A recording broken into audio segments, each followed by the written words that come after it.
আসসালামু আলাইকুম, আপনাদের সবাইকে আমন্ত্রণ জানাচ্ছি ভূত.com এর 34তম এপিসোডে। এবং এই 34তম এপিসোডে আসা সম্ভব হয়েছে শুধুমাত্র আপনাদের ভালোবাসার কারণে।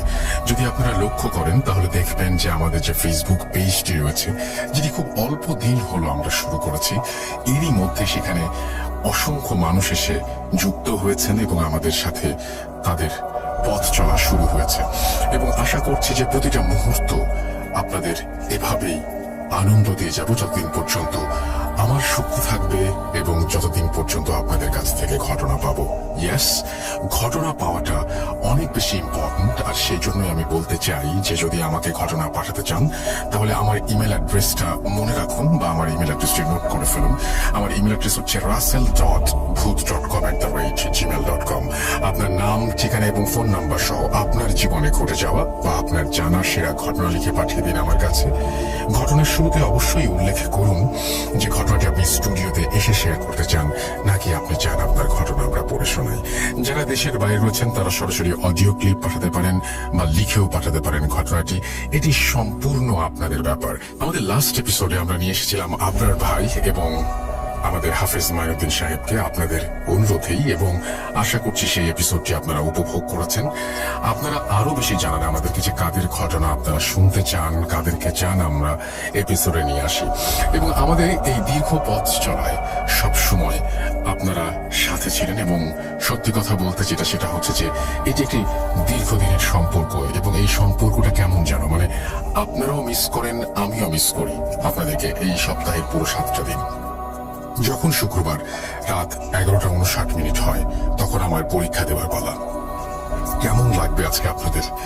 আপনারা কি ভালো কিছু বলবেন নাকি খারাপ কিছু বলবেন? বিশ্বাস করুন খুব টেনশনে থাকি। আবার মাঝে মাঝে মনে হয় যদি খারাপ লাগে বকাঝকা করবে বা খারাপ কিছু বলবে তো আপন মানুষই। তো যাই হোক, আজকের যে এপিসোডটি সেই এপিসোডেও বেশ কিছু ঘটনা রয়েছে যে ঘটনাগুলো অদ্ভুত রকমের ভালো, এবং সব রকমের ঘটনা মিশিয়েই আজকের আমাদের এই এপিসোড। আশা করছি যে এই এপিসোডটি আপনাদের অনেক বেশি ভালো লাগবে।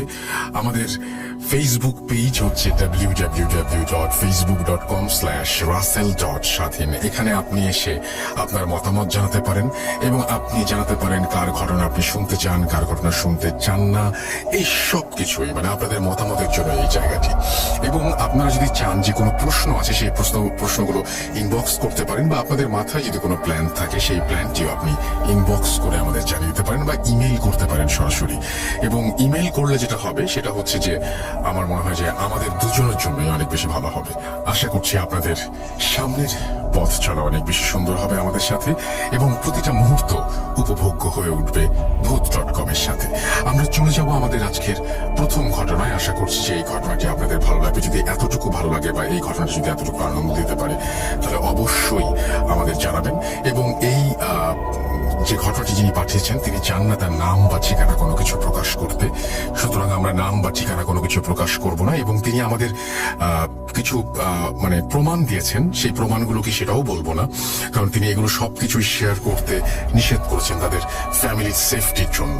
সো এটা কনফিডেন্সিয়াল থাকবে এবং এটাকে আমরা কোনোভাবেই বাইরে প্রচার করবো না। আপনারা শুধু ঘটনাটি শুনুন এবং ঘটনাটি শুনে আশা করছি আপনারা আনন্দ পাবেন।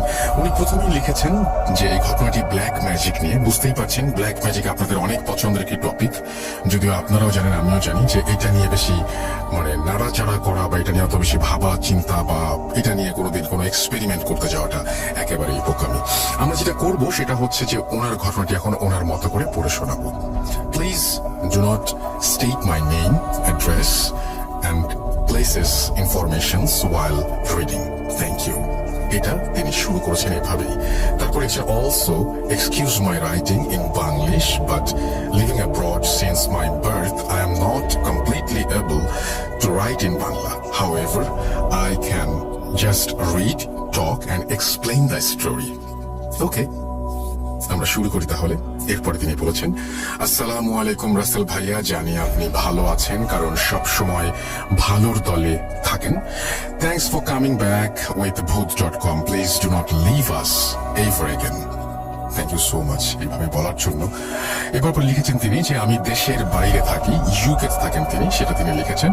অনেকদিন ধরে লিখবো বলে কেন জানি ঘটনাটি লেখা হয়নি, ভালো লাগলে পড়ে শোনানোর অনুরোধ রইল। একদিন ভূত.com থেকে ব্ল্যাক ম্যাজিকের কিছু স্টোরিজ শুনে আমার একটি আপন আত্মীয়র জীবনের ঘটনা মনে পড়ে গেল, যেখানে আমিও কোনো না কোনোভাবে ইনভলভড। এরপরে তিনি লিখছেন যে স্টোরি শুরু করার আগে সবসময় একটা প্রসঙ্গ বা একটা প্রশ্ন জাগে যে যারা এই ব্ল্যাক ম্যাজিক করে তারা কেন যে বুঝতে পারে না এই পৃথিবীটা অনেক কম দিনের, আর আমাদের উচিত এই কম দিনগুলোতে ভালো কিছু করা আর এমন কিছু না করা যেটা অন্যের ক্ষতি করে, just for a temporary satisfaction. শয়তানের সাথে চ্যালেঞ্জ নিয়ে আল্লাহ আমাদেরকে পাঠিয়েছিলেন প্রমাণ করতে যে মানুষ জাতি আল্লাহর অনেক প্রিয় জাতি, যারা কখনো ওনাকে অসম্মান করবেন না। কিন্তু ভাবতে খারাপ লাগে যে সেই পরীক্ষাতে ব্ল্যাক ম্যাজিক যারা প্র্যাকটিস করেন বা যারা এই সমস্ত কাজ করেন কুফরি কালাম, তারা বারবার ফেল করছেন। শয়তান যেমন জেলাসির কারণে মানুষ জাতি ঘৃণা করা শুরু করে, ঠিক একইভাবে মানুষের ভেতরেও কিছু মানুষ আছে যারা আপনার সুখ দেখতে পারে না এবং আউট অফ জেলাসি ক্ষতি করে, আল্লাহর অসম্মান করে, এর মাধ্যমে শয়তানকে খুশি করে। এই মানুষগুলোর খুব তাড়াতাড়ি রিয়েলাইজ করা উচিত যে একদিন সবার মরতে হবে আর ঈশ্বর আল্লাহ গডের কাছে জবাব দিতে হবে কেন দুনিয়ার পরীক্ষা ফেল করলো আর কেন শয়তানকে চ্যালেঞ্জে জিতিয়ে দিল। এইসব বলছি কারণ কিছু প্রবলেমস আমাদের এখনো সম্মুখীন হতে হচ্ছে। যারা এইসব কাজ করে তারা যদি হৃদয়ে একটু মায়া করে, before it's too late for them to ask for forgiveness. যাই হোক, মূল ঘটনায় চলে যাই, তারপর বুঝতে পারবেন কেন এইসব বলছি। এই ঘটনাটি আমার হাজবেন্ডের লাইফে ঘটে যাওয়া একটি ঘটনা, তার পরিবারের সাথে।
নিয়ে সবাই অনেক ব্যস্ত হয়ে ওঠে, কারণ ওনার অসুস্থতা আরো বেড়ে যাচ্ছিল।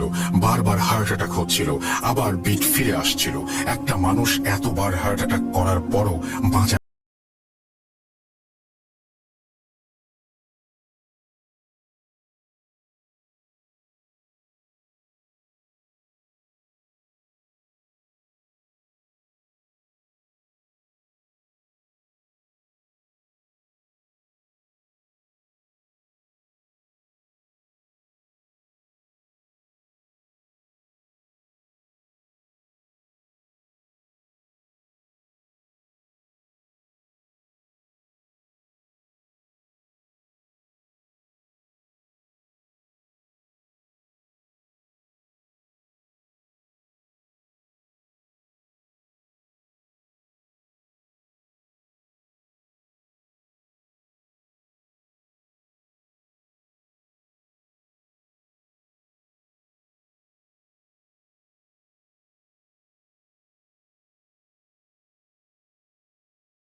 স্বাদ মেটানোর জন্য। পৃথিবীর এই শান্তি লাভ করে আপনি কি জান্নাতে ঢুকতে পারবেন? সামান্য সুখের জন্য চিরকালের সুখ ত্যাগ ত্যাগ করছেন। একদিন আমারও মরতে হবে, আপনারও মরতে হবে। আল্লাহ সহজভাবে মরণ দিবে না আপনাদেরকে, এটা প্রমাণিত অনেকভাবে।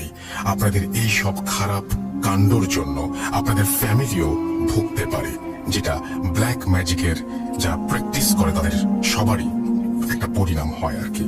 আমি অনেক কষ্ট নিয়ে এসব বলছি, কারণ বাবাকে মেরে এই মানুষদের মনে শান্তি হয়নি। আজও অনেক বিপদ যাচ্ছে আমাদের ওপর দিয়ে এখনো। এই ঘটনাটি ভালো লাগলে বাকিগুলো অন্যদিন পাঠাবো। তারপর তিনি থ্যাঙ্কস দিয়েছেন এবং তিনি বলেছেন যে এই ঘটনাটি পড়ে শোনানোর জন্য, এবং আমাদেরকে তিনি তার তো নাম টাম সবকিছু আগে থেকে প্রকাশ করতে নিষেধ করেছেন, যে জন্য আমরা করলাম না। এবং আশা করছি এই ঘটনাটি আপনাদের ভালো লেগেছে, এবং আমি চাই না যে এইরকম কোনো ঘটনা আর কারো জীবনে ঘটুক, কোনো মানুষ এইরকম ভয়ঙ্কর পরিণতির দিকে যাক। আসলে মানুষকে মেরে ফেলছে, যার বিচার হচ্ছে পরকালে, এবং সেই বিচার কিন্তু ইহকালের বিচারের চাইতেও ভয়ঙ্কর, সেটা মাথায় রাখতে হবে। এবং এই সমস্ত ভয়ঙ্কর জঘন্য কাজ থেকে আমাদের সবারই দূরে থাকা উচিত বলে আমি মনে করি। আমার জ্ঞান খুব স্বল্প, আমি মানে যতটুকু বুঝি ততটুকু হচ্ছে যে মানে আমি আমার চাইতে এইটুকু বুঝি যে আমার চাইতে অনেক জ্ঞানী মানুষ এই পৃথিবীতে আছেন। আপনারা আমার কথা না শুনলেও তাদের পরামর্শ নিয়ে দেখতে পারেন যে এই ধরনের পথে পা বাড়ানো কখনো উচিত না। আমি তাদের আলোকে, তাদের সাথে কথা বলে আমি আপনাদের বলছি যে এরকম পথে পা বাড়াবেন না, এবং আপনি নিজে নিজের জীবনটাকে ধ্বংস করবেন না, আপনার পরিবারকে ধ্বংস করবেন না। অন্য কারো ক্ষতি করতে হলে বা অন্য কারো ক্ষতি করলে আপনি নিজেও একদিন সেই ক্ষতিতে পড়তে পারেন। এই কথাটা প্লিজ মনে রাখবেন। এরকম ঘটনা যদি আপনার কাছে থাকে তাহলে পাঠিয়ে দিন russell.booth.com@gmail.com এই অ্যাড্রেসে। আশা করছি এই ঘটনাটি আপনাদের সবার ভালো লেগেছে। আমরা চলে যাব পরের ঘটনায়। Spirit, be here with me.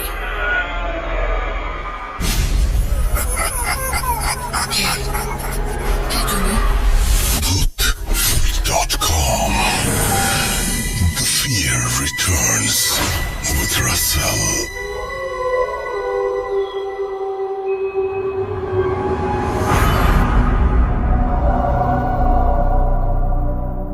আরো একবার আপনাদের সবাইকে স্বাগত জানাচ্ছি Booth.com-এ। আশা করছি সবাই ভালো আছেন, ভালোর দলে আছেন। 34 নম্বর এপিসোড আজকে, এবং আপনারা সাথে আছেন বলেই আমাদের এই পথ চলা সম্ভব হয়েছে। আর সেই জন্য আরো বেশি করে আপনাদের ঘটনা চাই, আরো বেশি করে চাই যে আপনারা ঘটনা পাঠান আমাদের ইমেল অ্যাড্রেসে। আমাদের ইমেল অ্যাড্রেস হচ্ছে russell.booth.com@gmail.com। আপনার নাম, ঠিকানা এবং ফোন নাম্বার সহ আপনার জীবনে ঘটে যাওয়া বা আপনার জানা সেরা ঘটনা লিখে পাঠিয়ে দিন আমাদের কাছে। ঘটনার শুরুতে অবশ্যই উল্লেখ করুন যে ঘটনাটি আপনি স্টুডিওতে এসে শেয়ার করতে চান, নাকি আপনি চান আপনার ঘটনা আমরা পড়ে শোনাই। যারা দেশের বাইরে রয়েছেন তারা সরাসরি অডিও ক্লিপ পাঠাতে পারেন বা লিখেও পাঠাতে পারেন ঘটনাটি। এখন যে ঘটনাটি আমি শেয়ার করব, আমি পরপর দুটি ঘটনা শেয়ার করি, একটি নৌকা নিয়ে এবং আরেকটি বাইক নিয়ে। প্রথমে নৌকা নিয়ে শুরু করি, কারণ যে গ্রাম শহর সবকিছু মিলিয়ে আসলে মানে গ্রামের ঘটনা আপনারা সবাই পছন্দ করেন, এবং গ্রাম মানেই নৌকা, গরুর গাড়ি, আরো অনেক কিছু, মেঠোপথ, সবকিছু মিলিয়ে গ্রাম। তো আমরা নৌকার ঘটনা দিয়ে আজকে আমাদের লিসেনাররা যে সমস্ত ঘটনা পাঠিয়েছেন সেটা শুরু করি, এবং তারপরে একে একে বাকি ঘটনাগুলো শোনাবো ইনশাল্লাহ।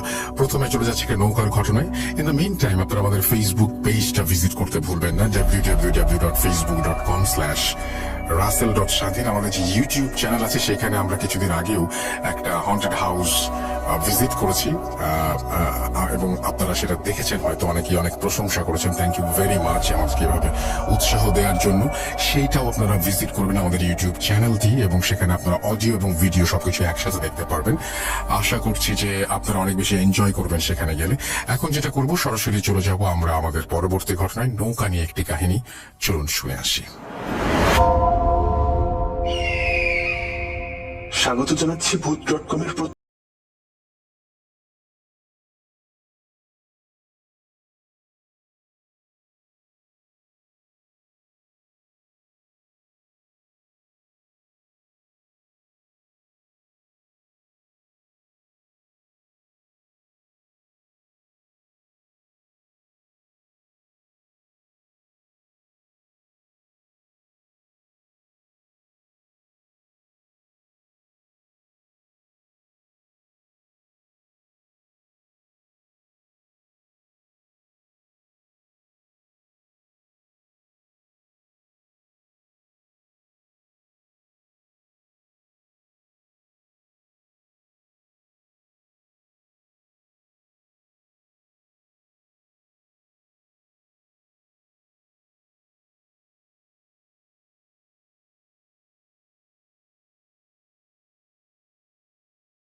মাঝিকে মেরে রেখে গেছিল তা কেউ বুঝতে পারিনি।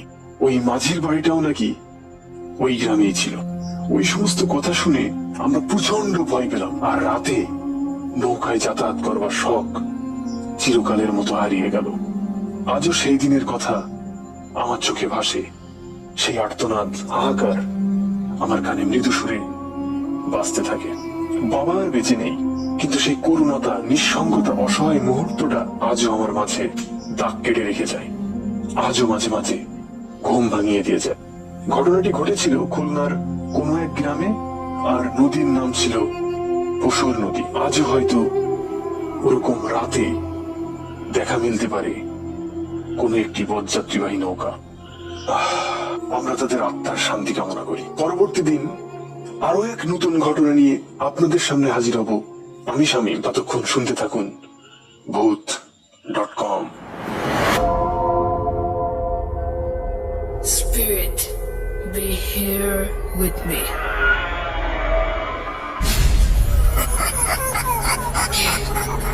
কে তুমি? Voot.com. The fear returns with Russell.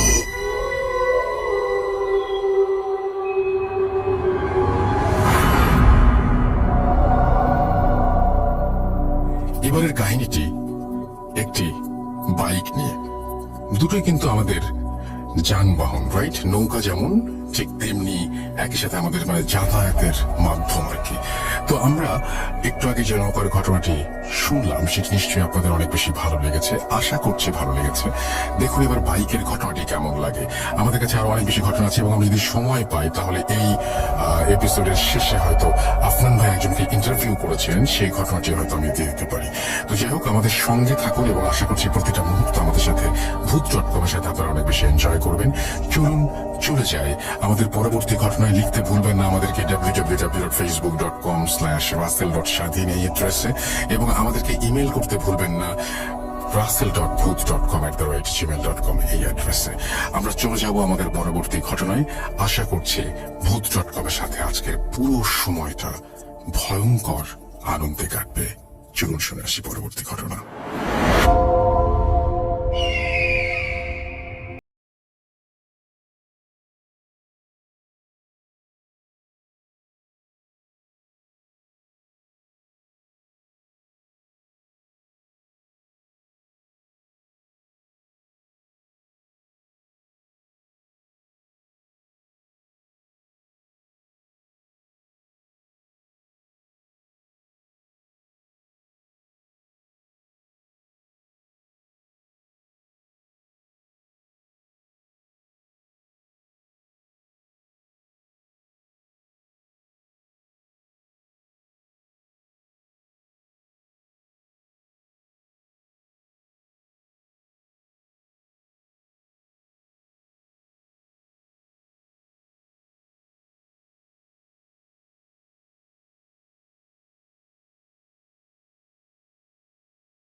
বইটি তুললাম, দেখলাম যে হ্যাঁ, এটা তো আমার বই। কিন্তু সেই বইটি পরের দিন একই জায়গায় কিভাবে গেল বা কেন গেল আমি কিছুই বুঝতে পারলাম না। উল্লেখ্য যে যেখানে ঘটনাটি ঘটেছিল সেখানে কোনো বাড়ি ঘর ছিল না, দুই দিকে ফাঁকা জায়গা এবং সেই ব্রিজের নিচে অনেক পচা মাছের গন্ধ আমি লক্ষ্য করেছিলাম। আমি জানি না ঘটনাটি কি ঘটেছিল, কিন্তু এই ঘটনার ব্যাখ্যা আমি আজও করতে পারিনি। এমনকি আমি অনেক ভয়ে পেয়েছিলাম যখন দেখলাম একই জায়গায় আবারও একই ধরনের ঘটনা দ্বিতীয়বার ঘটল। রাসেল ভাই, ঘটনাটি বিশ্বাস করবেন কিনা জানি না। আপনার যদি ভালো লাগে ঘটনাটি, তাহলে আপনাদের সব লিসেনারদেরকে শোনানোর সাহায্য করবেন। ভূত.com এর সর্বাঙ্গীন উন্নতি কামনা করি। আসসালামু আলাইকুম রাসেল ভাই। ঘটনাটি বলছিলাম মানিকগঞ্জ জেলার সাতটি উপজেলা থেকে। ধন্যবাদ। Spirit, be here with me.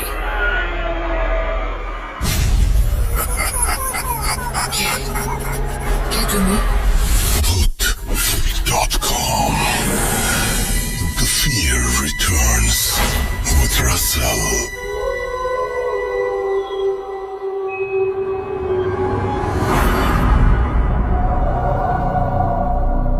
আরো একবার আপনাদের সবাইকে স্বাগত জানাচ্ছি। আমি রাসেল। আশা করছি সবাই ভালো আছেন এবং ভালোর দলেই আছেন। আফনান ভাইয়ের ঘটনা শুনতে কার না ভালো লাগে। আমি চেয়েছিলাম ঘটনাটি শেষে দেব, তবে তার আগেই এখনই আমি ভাবছি আফনান ভাইকে নিয়ে আসলে কেমন হয়। আপনারা নিশ্চয়ই বিপ্লবদার সাথে পরিচিত ফেসবুকের মাধ্যমে বা বিভিন্ন কারণে, কারণ আফনান ভাই যখন রাজবাড়িতে ছিলেন তখন তাকে নিয়ে বেশ কিছু কথা তিনি শেয়ার করেছিলেন এবং এই ঘটনাটি কিন্তু সেই লাশ কামালের ঘটনার সাথে রিলেটেড সামহাও। সুতরাং আপনারা যারা লাশ কামালের ঘটনা শুনেছেন তাদের কাছে এই ঘটনাটা অনেক বেশি পরিচিত মনে হবে এবং এই ঘটনা আরো একটা দৃষ্টিকোণ থেকে আপনি শুনতে পারবেন বা আপনার ভালো লাগবে আশা করি। তো আমরা কথা না বাড়িয়ে সরাসরি চলে যাব ঘটনায়। আর আরেকটা কথা বলি, সেটা হচ্ছে যে এখন তো সবকিছুই খোলা এবং আমরা অনেকেই অফিস করছি এখন নিয়মিত। আমি বলবো যে আপনারা অফিস করেন যাই করেন না কেন, আপনারা স্বাস্থ্যবিধি মেনে চলবেন। অনেক রকমের জীবাণুই বাতাসে ঘোরাফেরা করতে পারে, কিন্তু আমরা যদি সচেতন না থাকি তাহলে যে কোনো জীবাণু আমাদের আক্রমণ করতে পারে। তো আমরা এই যে ভাইরাসের কথাটি বলছি, সেটা থেকে দূরে থাকার একমাত্র উপায় হচ্ছে নিজের সাবধান থাকা এবং এটাকে কোনোভাবেই হালকাভাবেও নিবেন না বা এটাকে খুব সিরিয়াসলি এটা নিয়ে যে খুব চিন্তায় পড়ে যেতে হবে এরকম কিছু আমি বলছি না। কিন্তু স্বাস্থ্যবিধি মানলে কোনো ব্যাপার না, যদি স্বাস্থ্যবিধি না মানেন তাহলে খুব সমস্যার কথা। আমি আমার জায়গা থেকে আপনাদের কাছে যে চাওয়াটা সেটা জানিয়ে দিলাম।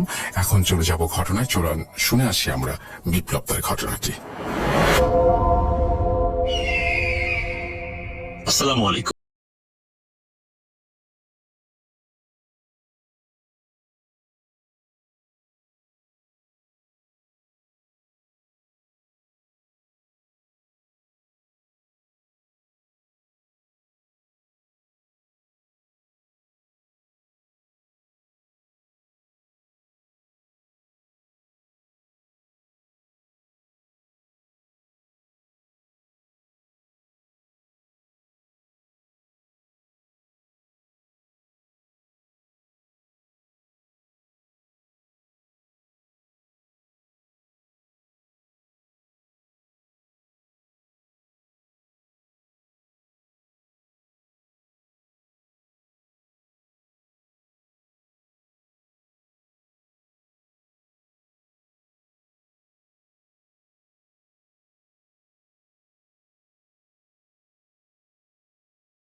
মারা হয়েছিল না, এটা এক ধরনের মানে এক ধরনের চাকুর মতো আচ্ছা, ক্রিজ বেচানো, হ্যাঁ ক্রিজ বলে, ওটা দিয়ে এই এই এই গলার নলির যে ইটা মেন লাইনটা মানে যেটা আমরা শ্বাসনালী। শ্বাসনালী যেটা আমরা বলি, ওই শ্বাসনালীর মানে এপার থেকে ওপার করে দিছিল পুরা সম্পূর্ণটাই।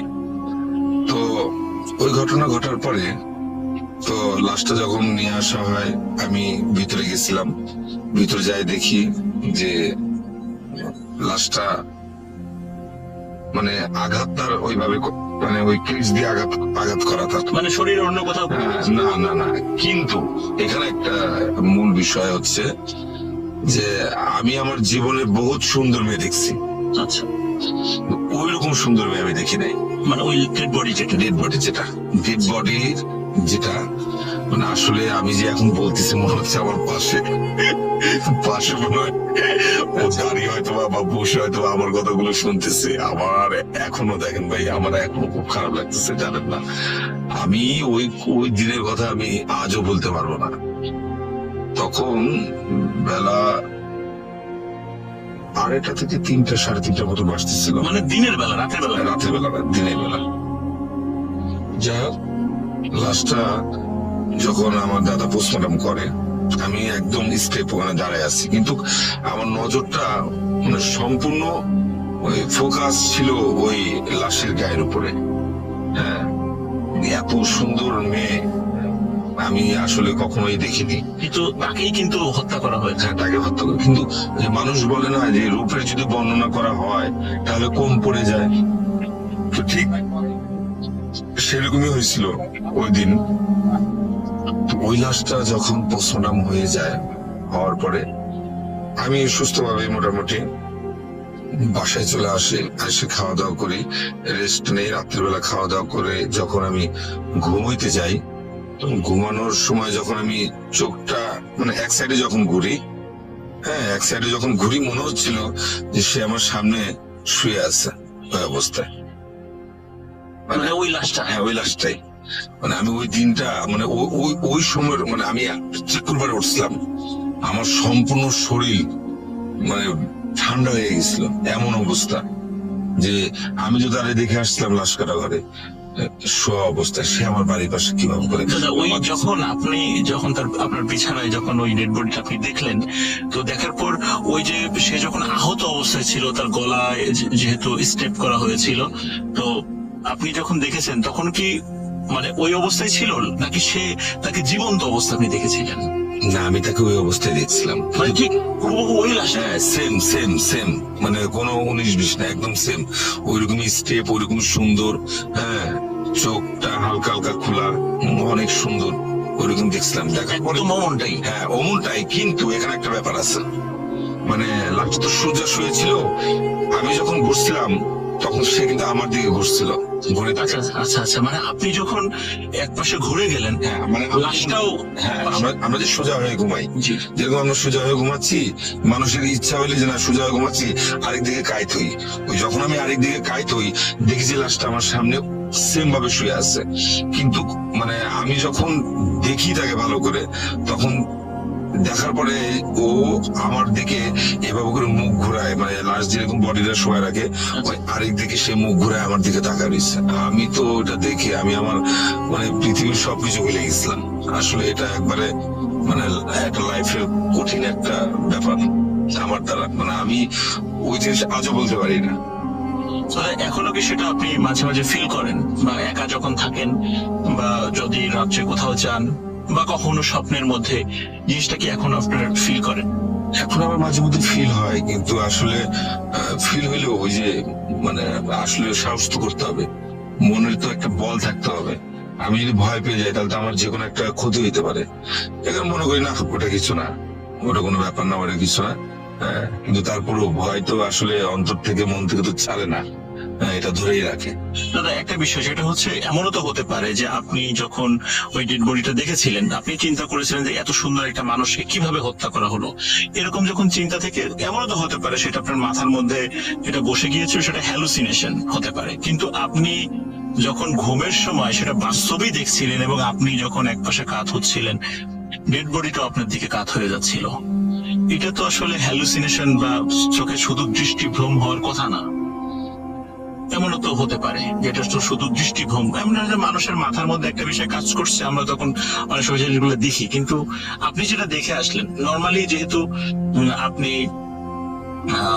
দেখা যাচ্ছে যে আপনাকে যেহেতু আপনার দাদা সেখানে নিয়ে গিয়েছিল, নর্মালি আপনার সাহস না থাকলে কিন্তু আপনাকে তার ওখানে নিয়ে যাওয়ার কথা না। আপনাকে সাহসী মনে করেন বিধায় উনি নিয়ে গেছেন। আর যখন আপনি এত সাহসী হওয়ার পরেও আপনার সঙ্গে এই ঘটনাগুলো ঘটলো, বিশেষ করে এই ঘটনাটা যখন আপনার সাথে ঘটলো, তখন মানে আমার কাছে যেটা মনে হয়েছে সেটা হচ্ছে যে এটা ডেফিনেটলি অবশ্যই ওই জায়গা থেকে সে আসছিল, কোন একটা বিষয় আপনার সামনে চলে আসছে। চলে আসছে। না চলে আসলে আর না যদি না আসতো, মানে ও যদি আমার সাথে যদি না চলে আসতো, তাহলে সে আর আমার দিকে ঘুরে তাকাইতো না, সে সোজা শুয়ে থাকতো। মানে আমি ঘুরছি, সেও আমার দিকে মানে এইভাবে করে এক সাইড হয়ে সে আমার দিকে তাকায়। এক্স্যাক্টলি, কারণ কি সে যদি শুধু দৃষ্টিভ্রম হতো আপনি শুধু পাশে তাকে শোয়া দেখতেন, কিন্তু যেহেতু আপনি এক পাশে কাত হচ্ছেন, সেও ওই পাশে কাত হয়ে যাচ্ছে, আপনার দিকে তাকাচ্ছে, কিন্তু সে ডেড বডি, কোনো কথা বলছে না, কিছু করছে না। তার মানে এটা শুধু দৃষ্টিভ্রম আমার মনে হচ্ছে না, এটা সত্যি সত্যি আপনার সঙ্গে একটা প্যারানরমাল একটা ঘটনা আপনার সঙ্গে ঘটেছে। এখানে আর একটা ব্যাপার আছে, যে ব্যাপারটা হচ্ছে মাঝে মধ্যে আমি ওটা দেখতে যাই, আমার ভাইয়ের সাথে আমি মাঝে মধ্যে লাশকাটা ঘরে যাই দেখতে। কিন্তু লাশকাটা ঘর থেকে যখন আমি আসি, আমার একটা অভ্যাস যে আমি যখনই গোসল করি, আমার ওয়াইফ যদি গামছা নিয়ে যদি দাঁড়ায় থাকে বা একটু কথা বলে, কথা বলেই গোসল করি, এই জিনিসটা আমার খুব ভালো লাগে। যে একজন আমার সামনে দাঁড়ায় রইলে আমি গোসল করতেছি, কথা বলতেছি, গল্প করছি, এই গল্প ওই গল্প করতেছি। কিন্তু আমি এটা একবার না, আমি এটা বহুবার ট্রাই করছি। আমি যখনই মাঝে মধ্যে যাই লাশকাটা ঘরে, দাদা আমাকে যখন নিয়ে যায়, আমি একটা জিনিস ফলো করি। আমি যখন ওইখান থেকে আসি, যখন আমি গোসল টোসল করি, হ্যাঁ, বা ওই যে মানুষের একটা ভয় থাকে, একটু আগুনের ছ্যাক দেয় হাতে, একটু গায়ে থুতু দিয়ে দেয়, আমি কিন্তু এগুলো দেই না, ডাইরেক্ট ঘরে চলে আসি। আসি যখন গোসলটা দেই, তখন আমার ওয়াইফ বলে যে তুমি লাশকাটা ঘর থেকে আসছো, দেখো এই দেখো, এই যে আমার মাথা ব্যথা করতেছে, এই যে আমার, এই যে দেখো আমার 2 হাত ব্যথা করতেছে, তোমার সাথে কেউ না কেউ আসে। আসলে অপমৃত্যু গুলো তো একটা অন্য রূপ ধারণ করে। প্রত্যেকটা মানুষেরই কিন্তু জন্ম মৃত্যু, এটা তো সৃষ্টিকর্তা আল্লাহ পাক তার একটা দান। আমাদের জন্ম যখন দিচ্ছে, মৃত্যুর একটা সময়সূচি দিয়ে দিচ্ছে, সেই সময় সেই সূচিতে আমরা মরবো। কিন্তু এর আগে মানুষ আত্মহত্যা করে নেয় বা গলায় ফাঁসি নেয়, বিষ খায়, এই যে যন্ত্রণা, এই যে মারা যায়, এটা তো সে জীবনে কোনোদিন বেহেশতে যেতে পারবে না। কারণ আছে, কেন যেতে পারবে না?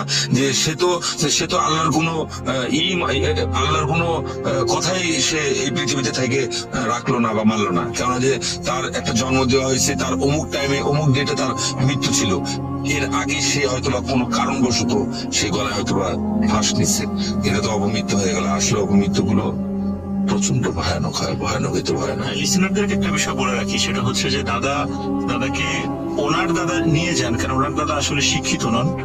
কারণ পোস্টমর্টেম করার পরে কিছু কিছু পেপারসে কিছু তথ্য, কিছু সূত্র নাম্বার লিখে দিতে হয়। তো যেহেতু উনি এডুকেটেড নন, তো মাঝে মাঝে দাদা যদি ফ্রি থাকে, মানে বিপ্লব যদি ফ্রি থাকে, তখন ওই কাগজগুলোর কিছু প্রসিডিউরস মেনটেন করার জন্য যাতে করে কিছু জিনিস, কিছু সূত্র নাম্বার ফেলে দিতে হয়, যার কারণে তাকে মাঝে মাঝে রিকোয়েস্ট করে নিয়ে যান। আর ওই সুবাদে সেখানে মাঝে মাঝে তার যাওয়া হয়, এবং সেইখান থেকেই আসলে আমরা দাদার ঘটনাটা আমরা পেলাম।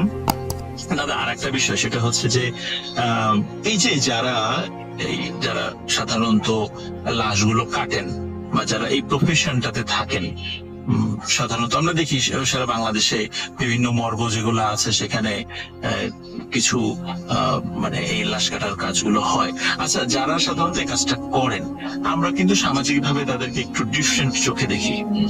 এই বিষয়ে দাদা আপনার কোনো মন্তব্য আছে কিনা, যদি লিসেনারদেরকে বলতে? আচ্ছা, মন্তব্য বলতে আসলে আমিও মানুষ, আর যে মারা যায় আসে, মানে যার মৃত্যু হয়ে গেছে, বা যার নামে সুরথাল করা হয়েছে, যার নামে মামলা করা হয়েছে, সেও কিন্তু মৃত্যু অবস্থায় লাশকাটা ঘরে আসে। তাহলে এক মানুষ হয়ে আরেক মানুষের গায়ে ছুরি চালানো, তার বুক ফেলে দেয়, হার্ট, লিভার, কিডনি, মাথা ফাটায়, সবকিছু দেখতে হয়। যাই হোক, ডাক্তার যেখানে যেখানে যা উপদেশ দেয় সেগুলোই আমার এই বড় ভাই করেন। কিন্তু দেখেন একটা জিনিস লক্ষ্য করে যে এই জিনিসটা মানে এই পোস্টমর্টমটা আসলে ড্রিঙ্ক ছাড়া কেউ করতে পারবে না। ড্রিঙ্ক তাকে করতে হবে, কারণ ড্রিঙ্ক না করে এই কাজটা আসলে করা সম্ভব নয়। আমার এখন এটা তো মনে স্বাভাবিক ভাবে যে একটা মানুষ হয়ে মানুষের বুকে ছুরি চালিয়ে দিচ্ছে, ভিতরের অর্গান গুলো বের করে ফেলছে। তো এই যে যে দৃশ্যগুলো স্বাভাবিকভাবে একটা মানুষ যখন নর্মাল সেন্সে থাকে তখন তার মধ্যে একটা অদ্ভুত অনুভূতি কাজ করতে পারে যে মানুষ হয়ে আর একটা মানুষের কিভাবে এই জিনিসগুলো বের করে ফেলবো। তখন আসলে যার কারণেই হয়তো বা তারা কিছুটা ড্রিঙ্ক করে নেন আর কি, এটাই আর কি। আসলে ড্রিঙ্ক করলে ব্যাপারটা ভাইয়া এই পর্যন্ত 7-8 হাজার লাশ পোস্টমর্টম করছে, বাট কিন্তু উনি আজ পর্যন্ত ড্রিঙ্ক ছাড়া কোনোটাই করেনি। ড্রিঙ্ক যখনই উনি করে তখন ওনার সেন্স আর তখন কাজ করে না, তখন সে কারোর সাথে মানে সুস্থ মাথায় কারোর সাথে কথা বলে না। দাদা আমরা কিন্তু ওই দাদার কথা বলতে চেয়েছিলাম যে ওনার স্টোরি গুলো নিয়ে চেষ্টা করেছিলাম, কিন্তু সমস্যা হচ্ছে যে আপনি বলছিলেন যে উনি আসলে আমাদের রেকর্ডিং বা এই টাইপের ইন্টারভিউ উনি দিতে পারবেন না, কারণ উনি ম্যাক্সিমাম সময় একটু ড্রাঙ্ক অবস্থায় থাকেন। আর আমি নিজে দেখেছি ওনার সাথে কিছুটা কথা আমি দেখেছি, উনি কথা জড়িয়ে যায়। এই জন্য লিসেনার আমরা আসলে এই বিষয়ে আন্তরিকভাবে দুঃখিত যে অরিজিনাল যিনি তার একদম কথা আপনাদেরকে শোনাতে পারলাম না, কারণ উনি আসলেই কথা বলতে সক্ষম নন। এই কারণে সক্ষম নন, ওনার কথা জড়িয়ে যাবে, আপনারা বিরক্ত হবেন। কিন্তু ওনার ছোট ভাই তাকে আমরা আপনাদের সামনে নিয়ে এসেছি, যিনি মাঝে মাঝে সেখানে গিয়েছেন এবং ওনার একদম প্র্যাকটিক্যাল এক্সপিরিয়েন্স আছে। এই জন্য ওনার কথা আমি আপনাদেরকে শোনালাম। তো দাদা আপনাকে অসংখ্য ধন্যবাদ। আশা করি আপনার আরো অনেক ঘটনা আমরা পাবো, কারণ যেহেতু আপনি আপনাদের পাশেই এরকম ব্যক্তি আছেন এবং পরিচিতর মধ্যে আমরা জানি যে লাশ কাটা ঘর রিলেটেড অসংখ্য ঘটনা আমরা বিভিন্ন সময় শুনেছি, শুধু মানুষের মুখেই শুনতাম। আজ কিন্তু একদম ফার্স্ট আপনার কাছে শুনলাম যিনি একদম সেখানে প্রত্যক্ষ করেছেন। প্রত্যক্ষ করার পর এখনো আপনি যখন বাসায় আসেন, ভাবির কথা বলছিলেন যে তিনি কিন্তু খুব হারে হারে সেটা টের পান যে আপনার সাথে অবশ্যই কোনো জিনিস এসেছে। এটা সত্য, এটা সত্য। আমি মাঝে মধ্যে যখন ওখান থেকে আসি তখন সে আমার সামনে আর আসে না, তখন বলে যে তুমি একবারে গোসল টোসল করে ফ্রেশ হয়ে আসো। আমি গেলেই আমার দেখা যায় মাথা ব্যথা করে, হাত ব্যথা করে, এক চোখ লাফায়।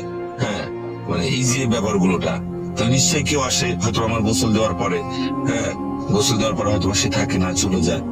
আর আমি গোসল মানে আসলে মানুষ যখন মানুষের প্রত্যেকটা মানুষের উচিত, হিন্দু হোক, বৌদ্ধ হোক, খ্রিস্টান হোক আর মুসলিম হোক, যে ধর্মেরই হোক না কেন, মানে আমাদের ধর্মের কথা বলি, মানুষ যখন গোসল যখন করে বা হিন্দু শাস্ত্রের মধ্যে স্নান বলে, কেউ ছান বলে, কেউ আপনাদের ধর্মের মুসলিম ধর্ম হয়তো গোসল বলে। তো যাই হোক, যেটাই হোক, একটাই তো বিষয়, আমরা যখন স্নান করি বা গোসল যেটাই বলি না কেন, তখন কিন্তু আমরা সৃষ্টিকর্তা যে কোনো একটা নাম ধরে ডেকে কিন্তু গায়ের উপরে জলটা ঢালি। এতে কি হয় জানেন? এতে দেহ পবিত্র হয়, মন পবিত্র হয়ে যায়, ফ্রেশ লাগে নিজের কাছে। হয়তোবা কোনো কিছু থাকলে হয়তোবা সে চলে যাওয়ার চেষ্টা করে। হ্যাঁ, ঠিক আছে, এই হলো ব্যাপার।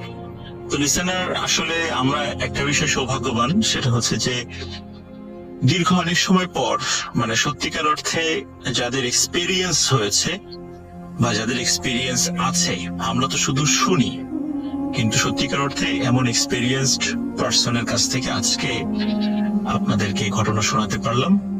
তো আশা করি আপনাদের সবার ভালো লেগেছে এবং আরো অনেক ব্যক্তিদেরকে আপনাদের সঙ্গে পরিচয় করিয়ে দিব, যাদের নাম ধরে আমরা গল্প শোনাই, আপনাদের ভালো লাগে, কিন্তু সেই সমস্ত ব্যক্তিদের কথা আপনাদেরকে কখনো শোনাতে পারি না যে তারা আসলে কিভাবে কথা বলেন, তাদের অনুভূতিটা কি। আমরা তাদের অনুভূতিটাকেই আপনাদের কাছে পৌঁছে দেই।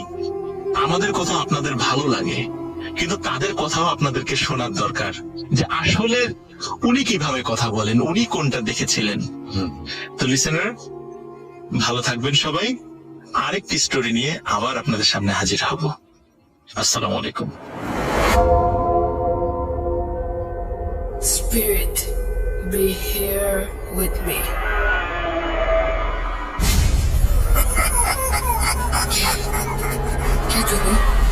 Boot.com.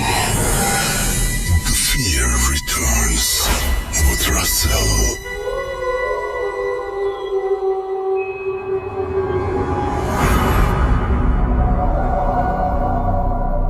আবারও ফিরে এলাম আমি রাসেল, এবং অবশ্যই জানাবেন যে বিপ্লবদার যে ঘটনাটি সেটা আপনাদের কেমন লেগেছে। এবং আফনান ভাই সবসময় নিজে ঘটনা বলেন, এবার তিনি কিছু মানুষের ইন্টারভিউ করেছেন। আমার মনে হয় যে বিপ্লবদার ঘটনাটি আপনাদের খারাপ লাগেনি। যাই হোক, এখন যেটা করবো সেটা হচ্ছে একটা খুব চমৎকার ঘটনা, যেটা আমার কাছে কয়েকটা কারণে ভালো লেগেছে। যে ঘটনাটির মধ্যে কেমন যেন একটা মানে অরিজিনাল একটা ইয়ে আছে আর কি, মানে উনি খুব চমৎকার ভাবে বলেছেন। এখানে তার যেমন চাইল্ডহুড উঠে এসেছে, নানির সাথে তার সম্পর্ক সেটা যেমন উঠে এসেছে, অনেক কিছুই জড়িত, এবং সেই সাথে রহস্য তো আছেই। তো আমার মনে হয় সব মিলিয়ে এখন যে ঘটনাটি আমি আপনাদের শোনাবো সেটি হয়তো আপনাদের খারাপ লাগবে না। তো আমি কথা না বাড়িয়ে সরাসরি চলে যেতে চাই ঘটনায়। আশা করছি যে এই ঘটনাটি আপনাদের ভালো লাগবে এবং আপনাদের অনেক অনেক অনেক বেশি আনন্দ দেবে। তো আমরা ঘটনায় যাওয়ার আগে আরো একবার বলতে চাই যে আপনি যদি আমাকে লিখতে চান তাহলে চলে যান russell.booth.com@gmail.com অ্যাড্রেসে, এবং সেই সাথে আমাদের ফেসবুকে যদি কিছু লিখতে চান তাহলে ভিজিট করুন www.facebook.com/russell. সাথে আমরা আসলে চেষ্টা করি সবচেয়ে ভালো ঘটনাগুলোই আপনাদের সামনে হাজির করার, এবং আপনারা যদি ঘটনা পাঠানো বন্ধ করে দেন তাহলে book.com বন্ধ হয়ে যাবে, একদম পরের দিন থেকে একদম সোজাসুজি বন্ধ হয়ে যাবে। সুতরাং আমি অনুরোধ করবো যে বেশি বেশি করে ঘটনা পাঠান। এবং যেহেতু প্যান্ডামিক সিচুয়েশন এখনো, মানে আমি বলবো যে কোভিড চলে গেছে বা এরকম কিছু, কিন্তু আমি এইটা বলতে পারি আপনাদেরকে যে আপনারা স্বাস্থ্যবিধি মেনে এখন চাইলে স্টুডিওতে আসতে পারেন। মানে I am ready for that. If you want you can come and এখানে এসে you can share your story.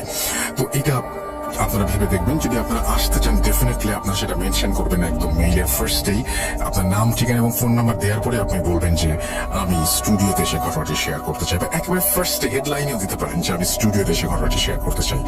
এবং যারা স্টুডিওতে শেয়ার করবেন তারা অবশ্যই ফোন নাম্বার দিতে ভুলবেন না। আপনার ফোন নাম্বারটি নিয়ে আমরা যেটা করবো, আপনাকে ফোন করবো এবং আমাদের অ্যাড্রেস সম্পর্কে জানাবো, কিভাবে আমাদের সাথে যোগাযোগ করতে হবে সেটাও জানাবো, যাতে আপনারা খুব সহজেই এখানে এসে পৌঁছাতে পারেন এবং ঘটনাটি আপনারা আমাদের সাথে শেয়ার করতে পারেন। কোনো কথা না বাড়িয়ে আমরা চলে যাব সেই দাদির ঘটনায়। আশা করছি এই ঘটনাটি আপনাদের অসম্ভব ভালো লাগবে। চলুন শুনে আসি ঘটনাটি। আসসালামু আলাইকুম রাসেল ভাই, আশা করি ভালো আছেন। boot.com এর সকল শ্রোতাদের আমার শুভেচ্ছা। বুথ এফএম এবং boot.com এর শুরু থেকে আমি আসছি এখন পর্যন্ত। তো আমি সুমন, মালয়েশিয়া থেকে। আমার গ্রামের বাড়ি ব্রাউনবাড়িয়া। আজকে আমি যে ঘটনাটি বলবো, ঘটনাটি 2004 সালে ঘটে। আমার বয়স তখন 14 বছর। তো বলে রাখি, আমি নানার বাড়িতে ছোটবেলা লেখাপড়া করছি, নানার বাড়িতে ছিলাম। তো ঘটনাটা আমার নানু এবং আমি ফেসিং। আমার নানু একজন ধার্মিক লোক ছিলেন এবং সামাজিক যে কোনো কাজে মানুষের উপকারে সবসময় নিজে মানে সার্ভ করতেন। যেমন আপনার থাকে না গ্রামাঞ্চলে কিছু কিছু মানুষের বিপদে আগে আসে, এবং বিভিন্ন কাজে মহিলাদের সমস্যা, বাচ্চা কাচ্চার সমস্যা হইলে, কারো কেউ ভয় পাইলে, বা কেউ পানিতে পড়লে, বা কেউ পেট ব্যথা, এরকম বিভিন্ন রোগের চিকিৎসা করতেন নানু ন্যাচারালি গাছের লতা পাতা দিয়া। কিছু কিছু আবার ইসলামিক নীতিমালাই করতেন আর কি। তো আরেকটা কাজ করতেন নানু, সেটা হলো আপনার ডেলিভারি কাজটা নানু করতেন। এটা কোনো পেশা না, মূলত আপনার মানুষের উপকারের জন্য। তো আমার একজন মামা, আমি, নানা, নানি, মামানি, মোট 5 জনের ফ্যামিলি।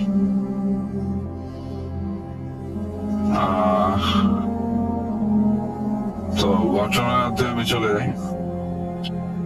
তো আমি তখন অনেক ছোট, নানুর সাথে সব সময় থাকতাম। 14 বছর বয়স, আর কত বড়। তো একদিন হুট করে রাত্রে 1টা বাজে আপনার 2 জন মহিলা নানুকে গড়ে ডাকতে আসছে হারিকেন হাতে নিয়ে। তো নানু ঘুম থেকে উঠলো, উঠে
গালাগালি করে আমার বলে খুঁজতে, সবাই মিলে খুঁজে, কিন্তু রিলেটিভ যাদের বাড়িতে নানু যাইতো ওদের বাড়িতে নাই। আমিও খুঁজছি, দুপুর বেলায় খুঁজছি, কিন্তু নানুকে পাই নাই। তো অ্যাকচুয়ালি মন আমারও খারাপ, প্রচন্ড খারাপ, কারণ নানুর সারা এক মুহূর্ত আমার ভালো লাগতো না। তো যাই হোক, রাত হয়ে গেল, আপনার সবারই মন খারাপ যে নানু কই গেল কই গেল কই গেল। তখন মোবাইল ফোনটা ছিল কিছু মানুষের হাতে, কিন্তু আমার সামর্থ্য হয় না এরকম মোবাইল ফোন কিনা। মোবাইল ফোনটা রেগুলার হয়েছে 2006 আর ঘটনাটা হচ্ছে 2004। তো রাতটা খুবই কষ্টে কাটতেছে, সবাই খাওয়া দাওয়া মোটামুটি একটা কি বেতৃষ্ণ অবস্থা। কেউ মামারে ডাকতে গেলে মামা বলতেছে আমি খাবো না, নানা বলতেছে আমি খাবো না। তো এরকম একটা পরিস্থিতি আর কি রাসেল ভাই। তো যাই হোক, আমি রাত্রে আমি একটা নানুর একটা স্পেসিফিক জায়গা ছিল, ওই জায়গাটা শুধু আমি জানতাম আর কেউ জানতো না, কারণ এই জায়গার মধ্যে নানু অনেক সময় জায়গা বসে থাকতো। তো আমি চিন্তা করলাম যে রাত্রে আমি ওই জায়গাটায় যাও, যাই দেখবো যে নানু আছে কিনা। তো আমি জায়গাটার বিবরণ দিই আপনারে। জায়গাটা এমন একটা জায়গা, আমার নানুর বাড়ি থেকে আপনার একটু দূরে বলতে কি মাঝখানে দুইটা ক্ষেত আছে, তার উপরে একটা উঁচা গেছে, ক্ষেতের উপরে আপনার দুইটা তাল গাছ, একটা বড়ই গাছ। তো বেশিরভাগ সময় নানুর মন খারাপ থাকলে বা নানু ওই জায়গায় মাছও ধরতো, পাশে একটা খাল আছে, মাছ ধরতো অনেক সময়, বা ওই জায়গাটা নানুর একটা মানে কমন জায়গা ছিল। আর দিনের বেলা তো ওই জায়গায় সার্চ করছি, মানে ওই জায়গায় পাইনি। তো চিন্তা করলাম যে রাত্রেবেলা হয়তো নানু কোনো এক জায়গা থেকে আইসা ওই জায়গায় বসে থাকবো, বা আমি নানু ওই জায়গায় নিয়ে আসবো। তো কি হইলো, আমি তখন রাত 9টা কি 9:30 বা 10টা বাজে এইরকম টাইম আমি লুকায় গেছি মোটামুটি। মামা আরেক রুমে মামি নিয়ে শুয়ে গেছে, আর নানা একলা করে বসে রয়েছে। নানা খুব চিন্তিত, কই গেল। নানা অনেকক্ষণ বিশ্রাইছে, তারপরে পায় নাই। তা আমি পিছনের দরজা দিয়ে বের হইয়া, আমার হাতে কোনো কিছু নাই, লাইট টাইট কোনো কিছু নাই, কারণ আমি বের হলে আমার মামা আমার খুব শাসন করতো। তো এত রাত্রে বাইরে হলে অবশ্যই আমার যাইতে দিবে না কোনো জায়গায়। তো আমি চিন্তা করলাম আমি নিজে যাবো। তো আমি আস্তে আস্তে হাঁটতে ওই ক্ষেত পার হয়ে, ক্ষেতে মোটামুটি একটু তখন পানি ছিল, আর খালেও মোটামুটি পানি ছিল। এই হালকা পাতলা পানি বলতে কি মানে জোয়ারের পানিগুলো আর কি, আপনার হাঁটু সমান পানিও। তো আবার ওই খেতে যাইতে ওই দিক দিয়ে মানে আমার নানুর বাড়ি আরেক পাশ দিয়ে খেতের রাস্তা আছে, ওই জায়গায় যাইতে। তো আমি কি চিন্তা করলাম অ্যাঙ্গেলে চলে গেল। তো যাই আমি উপরে উঠবো, তো এমন সময় আমি মানে খেতের ডাউনে আছি আর কি, মানে উপরের দিকে উঠি নাই। এমন সময় আমি শুনতেছি আমার নানু কণ্ঠ কাউরে বলতেছে যে তোরার জন্য আমার কষ্ট লাগে, তোরা আমার কাছে আসবি না, ঠিক আছে, আমি যা ভালো আছি। আর ওইটারে দইরা ফিরা দুইটা থাপড়া দে, এটা বড় বিয়ার দাও। তা আমি চিন্তা করলাম নানুর কণ্ঠ, কার সাথে নানু কথা বলতেছে।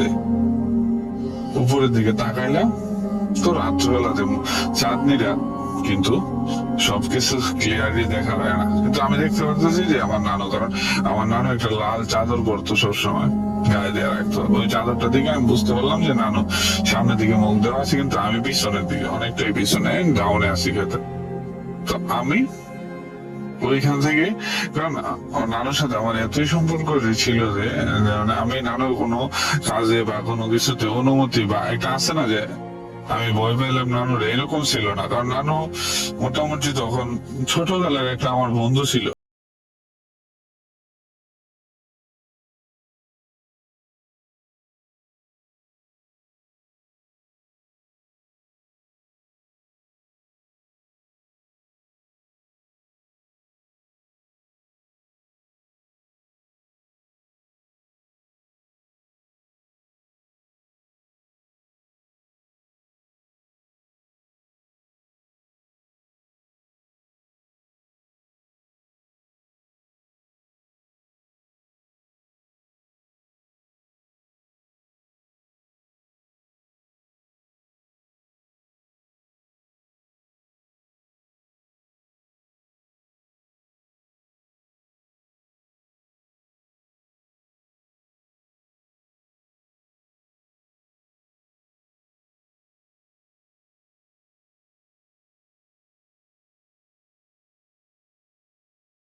খাবার কথা বলবে না, আমি খাইছি, তুমি খাও, তুমি বাড়িতে চলো।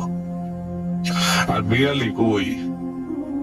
আমি বিড়ালি ডাক দো, বিড়ালি আমি দেখাম। কালা বিড়াল আমি জীবনও দেখছি না, এমন কালা বিড়াল। তো নানা বললো এটি বিড়াল না,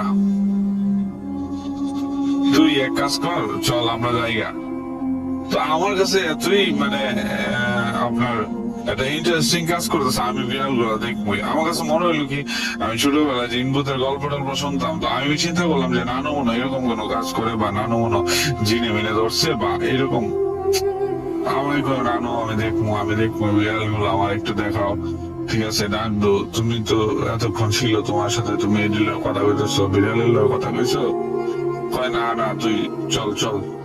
তো আমার নানু খুব রাগ করলো, চিন্তা করলো আবার যে, তো আমি বেশিরভাগ সময় মন খারাপ করে ফেলাইলে হুট করে নানু আমার কাছ, আমি কোনো একটা জিনিস ডিমান্ড করলে নানু ওইটা প্রথম না করে তারপর আস্তে আস্তে মানে গইলা তারপরে আমার কয় যে না কর। তো আমি মনটা খারাপ করে ফেললাম। তো নানু বললো আচ্ছা ঠিক আছে, তোরে বিড়াল দেখাবো না, তোরে কুকুর দেখাবো। আমি কুকুর দেখাইবা? আচ্ছা ঠিক আছে, বিড়াল দেখতাম না, কুত্তা দেয়া। তো নানু কইলো চুপ থাক, আমি এর ডাকি। তো নানু কি কি নাম ধরে, 4টা নাম ধরে ডাক দিল, আমার এত এখনো মনে নাই নামগুলা। 4টা নাম ধরে ডাক দিল, আমি দেখলাম যে হুট করে আমার চোখের দিকে নানু হাতটা বুলে আসে, সামনে সাইজ দেখলাম আমি কুকুর 4টা। ও আল্লাহ! তো আমি তখন একটু ভয় পেলাম, কারণ কুকুর গুলা চোখ একদম লাল আর আজব। তো আমি তখন নানুরে কোনো কিছু বলতেছি, আমি নানু চলো বাড়ি চলো, কারণ আমি কি কমো, আমি মানে যেগুলো দেখতেছি, একবার দেখলাম বিড়াল আইলো, বিড়াল চলে গেল, আবার কুকুর নানু ডাক দিয়ে রইলো। তো এরপরে আমি নানু খুব ফোর্স করা শুরু করলাম, চলো চলো নানু আমি যাবো। নানু বলতেছে আমি কিছু খাইয়ে দেই, খাইয়ে সেটা আমি যাবো তোর সাথে। তো পরে আমি নানু চলে আসি, চলে ঘরে আসি পরে আমি আমার ভিতরে একটা কৌতূহল রয়ে গেল যে নানু এগুলা কিভাবে করলো, নানু তো কোনো জাদু জানে না। তো আমার সন্দেহ হইলো মোটামুটি। তো আমি নানু হলে রাত্রে ঘরে ঢুকলাম, ঢুকে সেটা শুয়ে পড়লাম, না দেখলাম আইসা যে নানা সবাই ঘুমের মধ্যে দরজা খোলা। আমরা ঢুকলাম, ঢুকে সেটা শুইলাম। তো আমি শুয়ে নানু বলতেছি, আসলে নানু তুমি আমার করতো যে এই ঘটনাটা আসলে কি, তুমি একবার ডাক দিলা বিলাই চাইলো, বিড়ালের সাথে কথা বললা, আবার কুকুর আইলো, কুকুর তুমি নিয়ে আইলা ডাক দিয়া, মানে এটা কি? পরে আমার কাছে কয় না বলতেই রাজি না, আমার মানে যে কোনো একটা এক্সকিউজ দিয়ে আমার মাইন্ডটা চেঞ্জ করতে চাইতেছে। তো এই গেল একদিন, আমার কাছে কৌতূহল রয়ে গেল।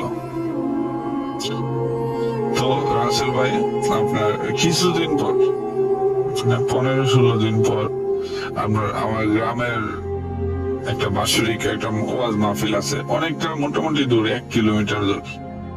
তা আমরা ছোটবেলা সবাই ওয়াজ মাহফিলের প্রতি একটা ঝোঁক থাকে।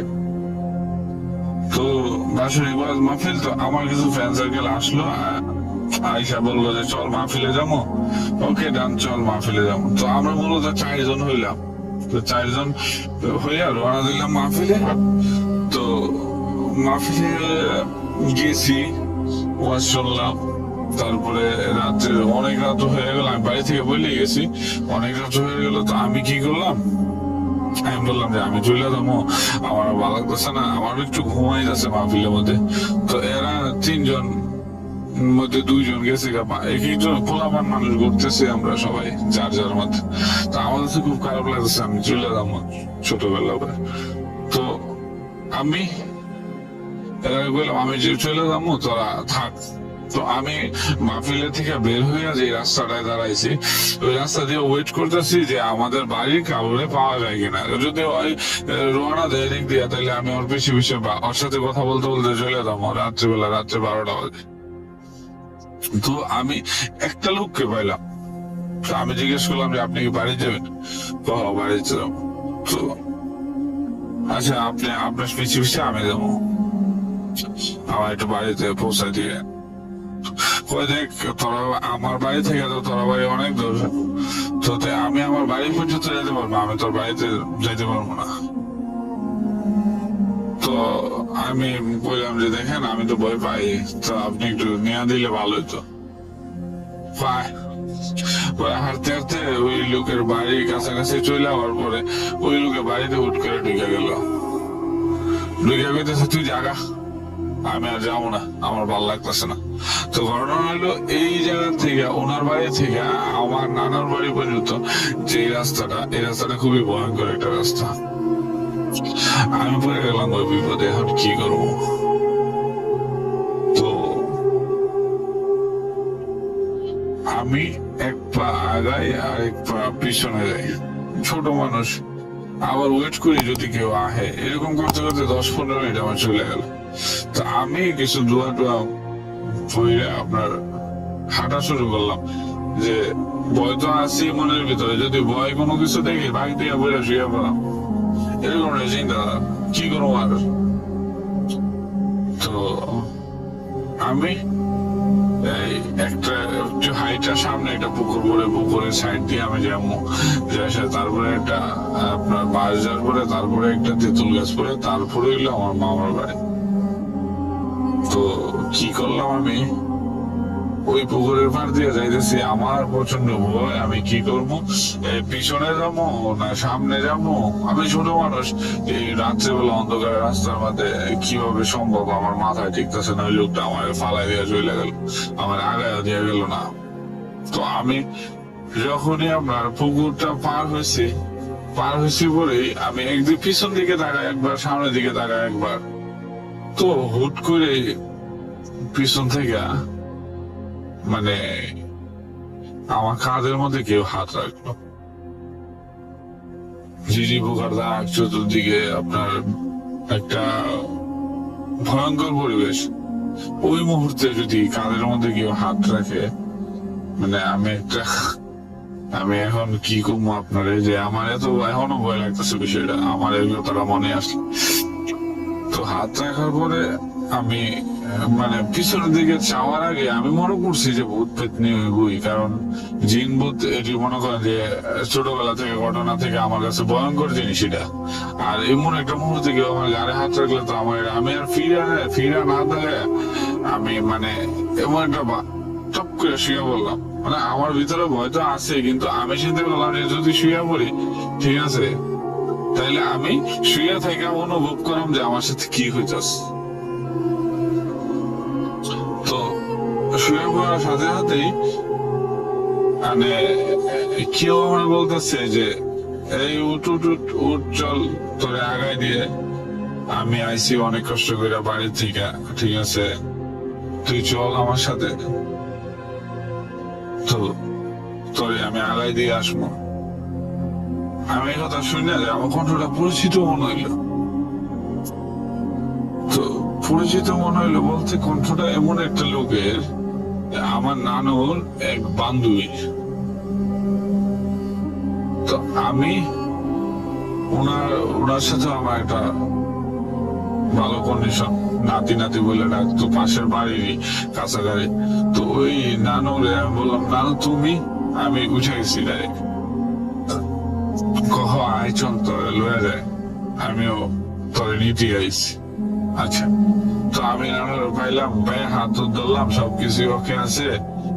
আমি ওনার সাথে হাঁটতে গেলাম, আমার বললো তুই সামনে থাক, আমি পিছনে আছি, তো তুই চিন্তা করিস না। তো আমি আস্তে আস্তে হাঁটতে বাড়ির সামনে যাইতে আর মাত্র 20 কদম লাগবো, এমন একটা সময় আমার থিঙ্কিং হইলো যে আমি যেই নানুরে নিয়ে আপনার যাইতেছি বাড়িতে, এই নানু গত মাসের 17 তারিখ মারা গেছে। আমি ওনার কবরে মানে জানাজা টানাজা সবকিছু করলাম, খাবার দাবার করাইলাম, মানুষের যে পথ হইলো উরুষ হইলো, সবকিছুই কমপ্লিটেড, কিন্তু এটা কিভাবে সম্ভব? তো আমি যখন আমার নানার বাড়ির পাশে সামনাসামনি আইসি 20 কদম দূরে, মনে হয় একটি কারেন্টে একটা বাতি মামার বাড়ির কোনায় ছিল। তো আমি এক দূর দিয়া বাড়ির কাছে আইসা তখন পিছনের দিকে তাকাইলাম, এর আগে তাকাই নাই, কারণ আমি আর পিছনে তাকাইতে পারবো না, আমার কাছে এটা সম্ভব না। কি আমি এটা মানে অনুভব করলাম, পিছন থেকে আমি ওই বাড়ির কোনাতে থাইকা তখন পিছনের দিকে তাকায় দেখি আসলেই তো কেউ নাই। আমি অ্যাকসেপ্ট করছি জিনিসটা, কারণ এটা স্বাভাবিক। কিন্তু আমার ভয়টা খাইটা গেছে, কারণ আমি এখন বাড়িতে এই কোনাতে আসার পরে দেখি নানু আমার পিছন দিয়ে ডাক দিছে, তুই একলা ক্লাই লিখে লেগে তোর লেগে আমি ওই তোর পাশের বাড়ির নানুরে বাড়াইছি তোরে আনার লাগিয়া। আমিও নানুর কথা অবাক হয়ে গেলাম, নানু তুমি কৌ কি, এটা কিভাবে সম্ভব? নানু তো মারা গেছে কিছুদিন আগে। তুই ভয় পাইছ না? আমি কি ভয় পাইছি না? মানে ভয় তো প্রচন্ড ভয় পাইছি। পরে আমার পরের দিনে আপনার এই কিছু গাছের তাবিজ টুবিজ আমার শরীরে লাগাই দিয়া কইলো যে ভয় পাইস না, এই রাত্রে ঘটনায় তুই একলা ছিলি তো আমি তোর হেল্প করার লেগে তোর নানার বাড়াইছি। আমার কোনোভাবে বিশ্বাস হইতেছে না যে এইসব কাজগুলা অহরহর ছোটখাটো কাজগুলা চলতোই। তো আমার এই বিস্ময় কোনো সময় নানু কাটায় না। নানু 2008 সালে মারা যায়। তো আমি এগুলো কারো কাছে শেয়ারও করি নাই, কারণ শেয়ার করাটা নানু আমার অনেক আগে থেকে মানা করে দিচ্ছে। তো আজকে অনেকদিন পরে মনে হইলো যে আমি বুথ এফএম এটা শেয়ার করা দরকার। তো আমার এই ঘটনাটা যদি প্রচার হয়, আমি আরো ঘটনা আছে, অহরহর ঘটনা আমার নানুর সাথে, কারণ আমার নানুর মৃত্যুর শেষ পর্যন্ত আমি নানুর সাথে ছিলাম। অনেকগুলো ঘটনা আছে। আজকের ঘটনাটা অনেকটা লং হয়ে গেছে।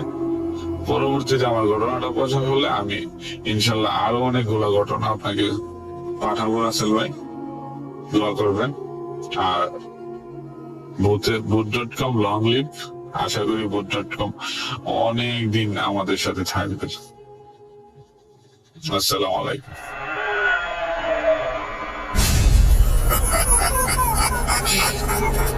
Look at me.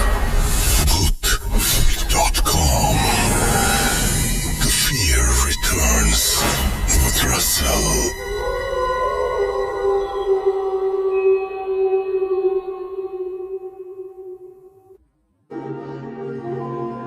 আপনাদের সবাইকে অনেক অনেক ধন্যবাদ এতক্ষণ পর্যন্ত আমাদের সাথে থাকার জন্য।